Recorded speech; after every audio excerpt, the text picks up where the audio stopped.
Kilalanin ng Aita Squadron 30, isang grupo ng mga katutubong Aita na naipaglaban sa mga Hapon noong ikalawang digmaang pandaigdig. Sila ang nagtago sa mga Amerikanong sundalo noong sumalaki ang mga Hapon sa Tarlac. Ngunit hanggang ngayon ay di pa rin kinikilala ang mga veterano. Sa kasalukuyan, nakakaranas sila ng diskriminasyon, kaya hirap sila makakuha ng mga papeles gaya ng birth certificate. Ayon naman sa International Workgroup for Indigenous Affairs, marami na italang kaso ng illegal arrest, pagpatay at iba pa simula noong itinalagang presidente si Duterte.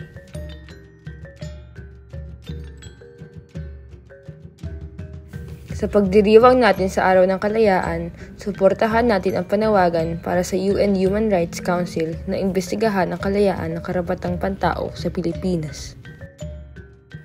Itigil ang paninira at pagre-red tag sa mga katutubo. Ibasura ang mga gawa-gawang kaso at ipawalang bisa ang anti-terror law sa Pilipinas. Pakilahok sa kanilang laban para sa hustisya at karapatang pantao.